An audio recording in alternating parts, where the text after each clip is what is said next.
say? It's not time. I have one aside that has absolutely nothing, well, maybe it does, but in my mind, it doesn't have anything to do with my sermon. I'm thinking of Roger this morning. You all know, remember? Okay.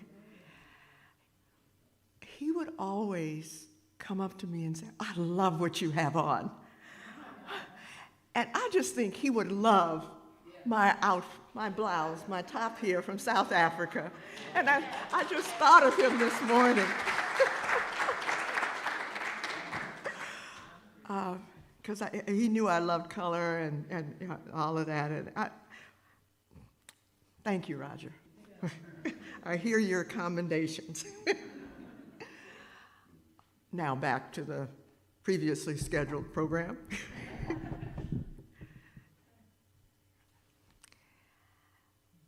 In Romans 12,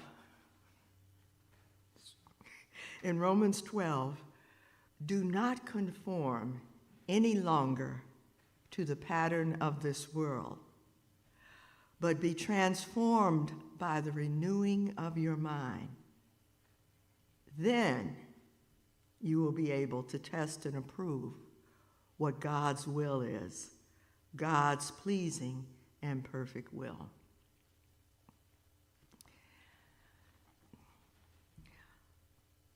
You know, we learned a lot growing up. In our family context, we learned how to behave and to think in ways that matched our family's understanding of what was good and what was not acceptable behavior. Judy talked a little bit about this last week. If the neighborhood families were in agreement about what was good and what was bad, then that provided a reasonably stable environment for living into and adopting standards as one's own. If there were differences between the family expectations and the neighborhood, we figured out a way to make that make sense in order to survive. We learned the rules of the road to fit into our neighborhoods, to have friends, and to have friends who accepted us.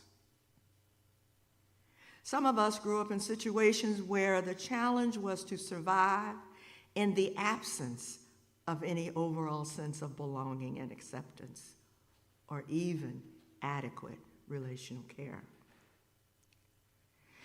In many instances, we learn to ignore the contradictions in behavior that we noticed. Because I know in my house, if I had paid attention to it, I would not be here standing today. We used our energy, our intelligence, and our resources to adapt to the world we were given. Some of us rebelled in private, secret activities. Others rebelled more publicly, and you know who you are. And then we began seeking success in the adult world. Some of us followed established pathways to success, and others of us attempted to create new paths. Our minds, our thoughts, our behaviors, conditioned by the world we grew up in. Slide 2. Okay, slide 2. It's not changing. Okay. I am told by Molly Vass, I have not verified this, I am not a scientist, but this resonated with me when I read it, that if you place 2 living heart cells from different people in a petri dish, they will in time find and maintain a third and common beat.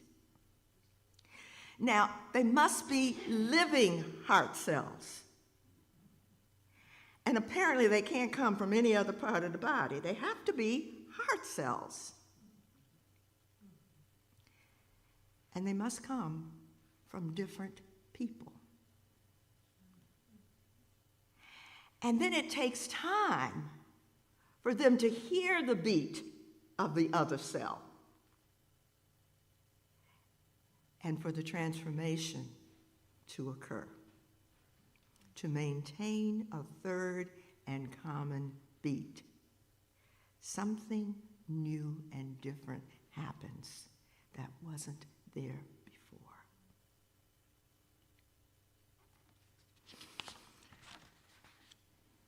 Molly Bass writes on her website about the value of cultivating a listening heart, which is really difficult to do if you have decided how the world should be. If your conditioning, the conditioning of your childhood, of your adolescence, closes the opening to new learning, or if you already know how human beings should look, sound, and behave to be acceptable. Slide 3, Judy. I like this slide. Reverend Judy asked us, the congregation, in October, to join on a journey of self-awareness. And each Sunday, she would give us another idea about how to move through that journey of self-awareness. To become aware of the many subtle and not so subtle ways we have been conditioned to see ourselves and therefore see the world. She was asking us to really take seriously our reactivity. You know, those things that bug us, that irritate us. Those nudges that often come to ask us to re-examine our thinking, and we ignore them. She wanted us to take those nudges seriously. Well, you know, I was a therapist for some 36 years. I've had a good bit of personal therapy. I said, oh, okay, that'll be a nice thing to do. You know, I pretty much know myself, you know. Arrogance is a terrible thing.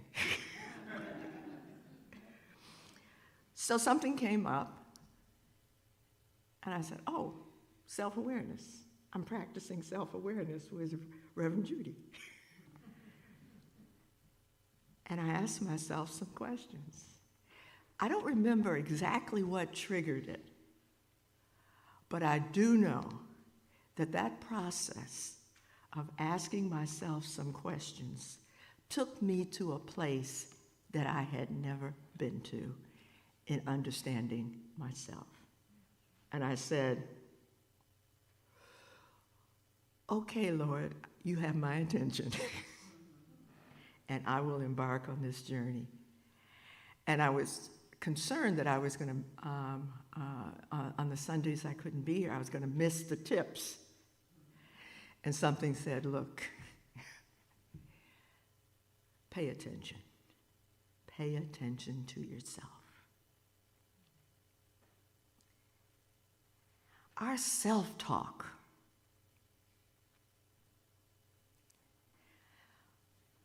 is so powerful.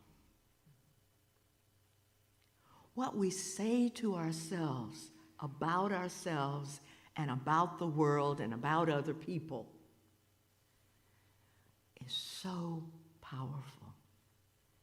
And unless we take it seriously, we will behave in the world as our self-talk directs us. It's self-talk that comes from our family, the neighborhoods, the community conditioning that limits and even even controls our thinking about everyday choices. I found out in Portugal that I liked asparagus. I've said as long as I can remember, I don't like asparagus. And I realized that the Portuguese preparation wasn't that different. I was just willing to try different food, and I liked asparagus. Now, what I've also realized that as we age, our taste buds change. And so things that we didn't like as kids, we can discover we like as adults. Isn't that grand? I was recently, okay, I'm having a moment here. Thank you. I was recently diagnosed with rheumatoid arthritis. And so there are things I find that I cannot do easily, like open a bottle of water. And I've been going to physical therapy for the last almost 6 weeks. The PT person, the physical therapy person, has been concerned that I don't relax. Well, okay, I don't relax. And apparently he had been watching my body very carefully to try to figure out how I was holding tension. And he said, "Your shoulders. I need you to relax your shoulders." I said, "Yeah, I've been told that I'm tense, and massage therapists have told me I'm really tense across the shoulders, and I have a lot of pain across my neck most of the time." And he said, "Yeah, because you don't relax." Okay. He took my shoulders and literally held them in the relaxed position, and then told me to do the exercise, which I then could do without pain. And I went, okay, this does feel different. This is different. And I practiced the exercises at home that day because I wanted to make sure I was being relaxed in my shoulders. But I woke up the next morning with absolutely no pain in my neck. I was amazed. And I began to think about how much stress I've encountered in my life and how my body held that stress. Now, theoretically, I knew that was true, that bodies held stress. But since mine had been so familiar to me, so ongoing, I didn't recognize it holding of stress in my own body until this physical therapist literally held my body my shoulders in a different position.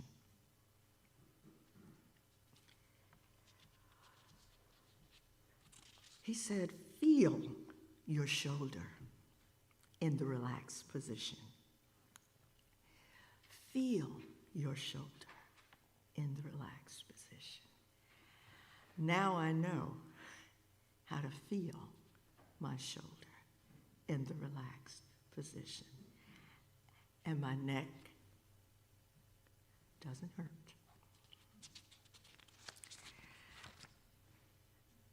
Slide 4.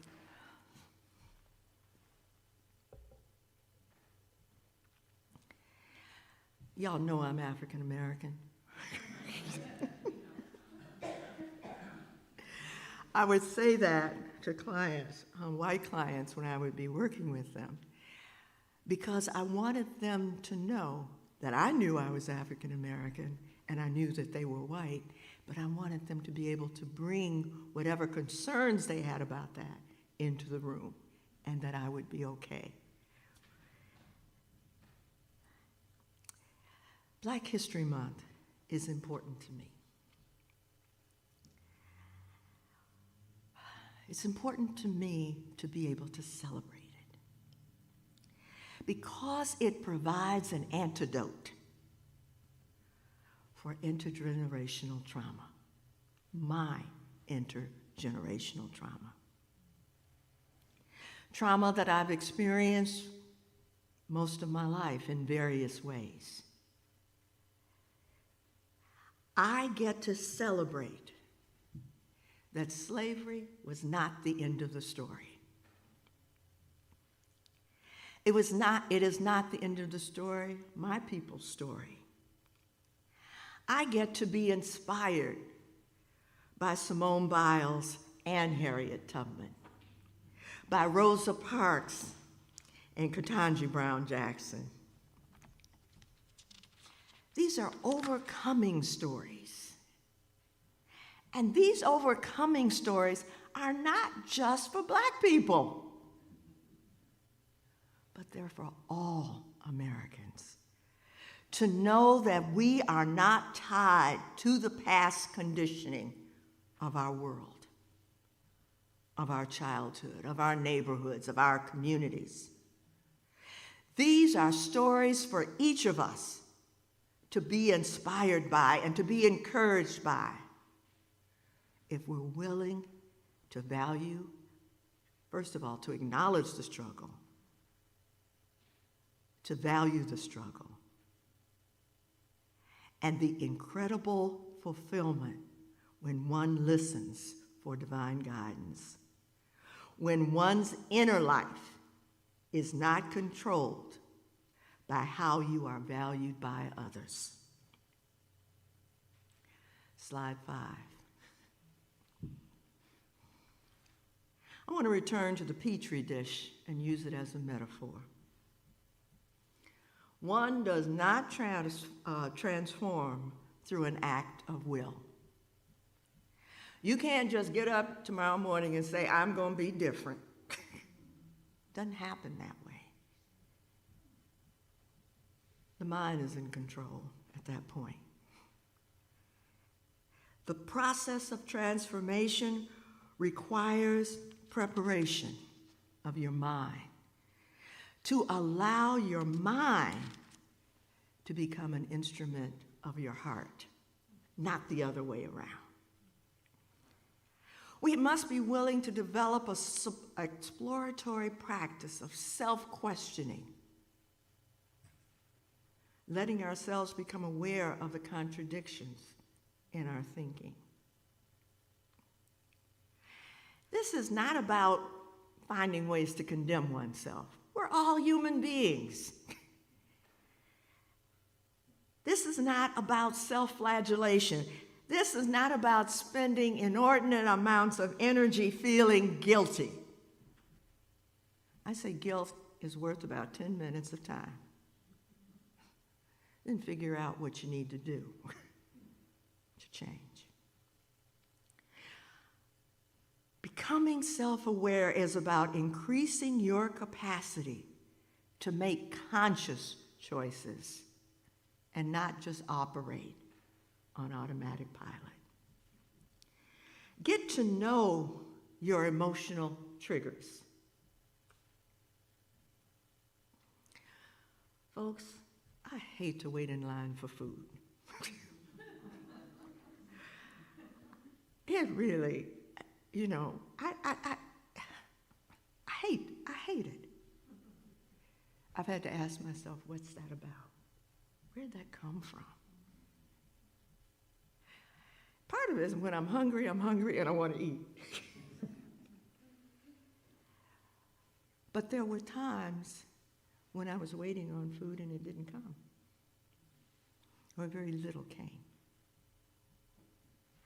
And so now I have to pay attention to myself. when I'm in a large group and we're lining up at the buffet table. I hate buffets, by the way. Well, not as much as I used to. I have to remind myself, that's your story, Alice. Get over it. What sets you off? And how come? Be willing to ask yourself, what's that about? What's really underneath that? And sometimes you got to dig for it. It's not immediately available because you have layers and layers of justifications. I'm just like my mama. My brother did something to me when I was 6 years old, and this is why I'm this way. I got treated this way at school, so this is how come I act this way. My feelings, we've got layers of justifications for how we are. And folks, it just takes time to unearth all that stuff. You gave good energy to it, to creating those layers. But it's not about self-condemnation or self-judgment. It's about owning the fact that you are a human being and you have been impacted and you want to become conscious about all the myriad of ways that your conditioning controls you. And sometimes you may need to get some feedback about your reactions. Now, don't ask somebody who is not engaged in their own process of self-exploration. They will not give you accurate feedback. They will probably blame you and say, why do you think that way? Challenge you. Or just say, get over it. That's not the person you want to ask. You want to ask somebody who you trust and who values you and your struggle. And you want to let them know, I'm engaged in a process of self-exploration, becoming more aware, and I'm just asking you to tell me what you see. Not tell me what I should see, but tell me what you see. Allow your heart and mind to become familiar with your exploration. Your mind is stubborn. It wants to think what it has always thought. It wants to be what it has always been, and it wants to guard and make sure you don't bring anything into your heart that might disturb your mind. So you've got to let your mind get used to you thinking differently.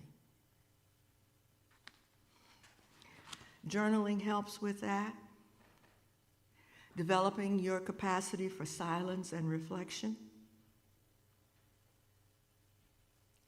You can't bring your heart to the petri dish until you can begin to appreciate how your mind works.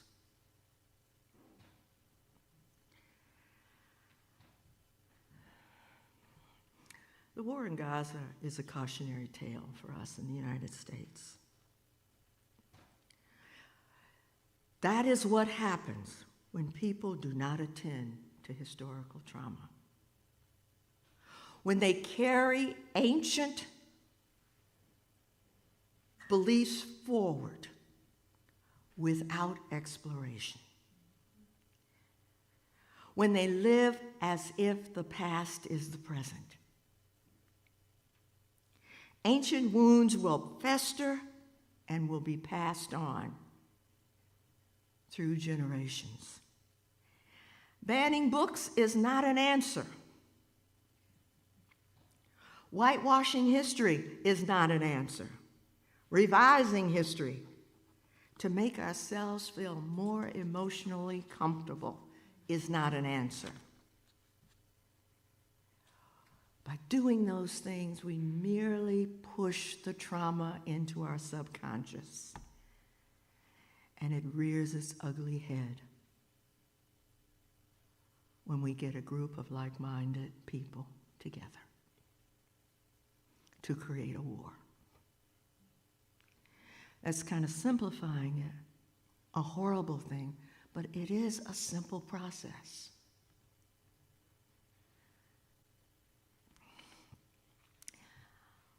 During COVID, I am in 3 groups seeking to heal from racism. I don't know how I got caught up in this, but it happened. During COVID, a friend of mine called me and said, you want to join a study group that's looking at the book Caste? I don't know if any of you have read that book. It's a powerful book. I highly recommend it.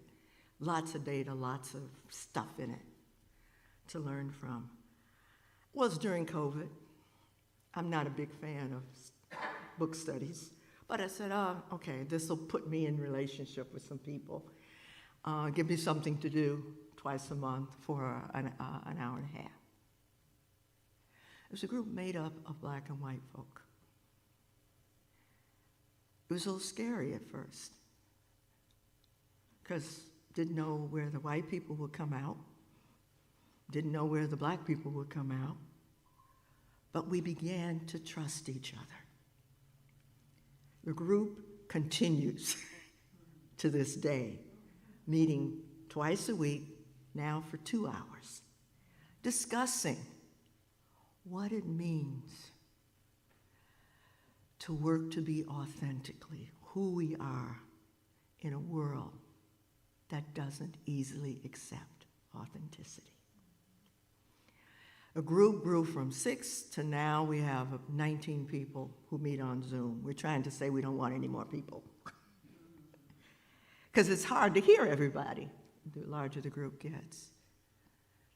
But I'm grateful to that group, because it opened me up in ways that I never would have been opened up to an exploration of my own history, as well as to hear the history of other folk who didn't have my story. Here on the coast, I'm in another group, and in this group I have to acknowledge I started. And I started it right after I retired, because 2 of us were sitting in, I'm very liberal, and whatever that means. And a friend of mine, who's head of another nonprofit, I won't out them, said we need to have a safe place to just talk and be liberals together. And so we contacted some friends, and now we meet once a month, talking about how we've been impacted on the coast. And most of the folk in the group are leaders of nonprofits here on the coast. But they can't be fully who they are, because that would risk their funding. Real life. And we talk. And over the last few months, we've been working through a book called Healing from Racism. We often don't pay much attention to the book, and we just talk, but that's beside the point. But what we've done is we've gotten to know each other. We've gotten to trust each other. And the other day, a couple of us were at an event, and with this rheumatoid arthritis, I've not been able to deal with my yard, my garden. My backyard is I hate looking at it, and I have to look at it because it's out my windows and all of that. And so one of my friends was saying something to me about her yard and how she was getting her yard ready for spring. And I said to her, if you were a real friend, you'd come and get my yard together. And I'm joking, because, that's a lot of work. And she looked at me and she said, okay, when do you want? And then a friend on the other side who's been in this group, she said, yeah, my thumb is brown, but I'll come and I can help. And I looked at them, and they said, we're serious, Alice. I am not one who asks for help. I'm self-sufficient. I can do what I need to do. My friend reminded me the other day, she says, okay, when are we coming? When are we coming? Give us a date.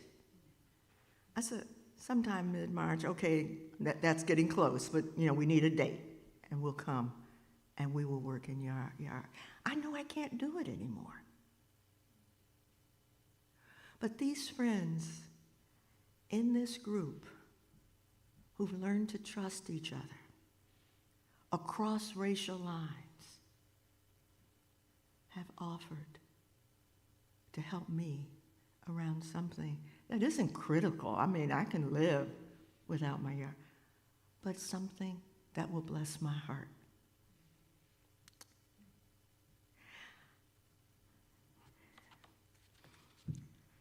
Last week, Judy suggested that we mind our own business.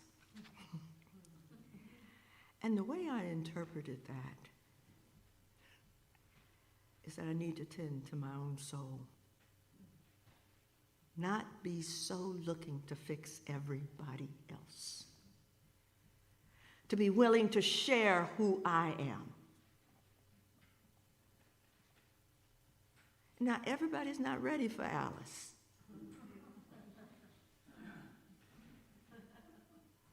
But I still have to be authentic. But I don't have to push Alice onto everybody else. I don't have to insist that you think the way that I think. But I have to own my own truth, my own way of being in the world, my own journey. And I thank you for allowing me this opportunity to share myself authentically. I tend to be an introvert. Tammy, she's very much an extrovert. I don't believe that. But we'll talk. But we have to find the way to allow our own voice. And then prayer changes things. No. And this was something I used to hear in the church all the time. Prayer changes people. People change things. Amen. That's it.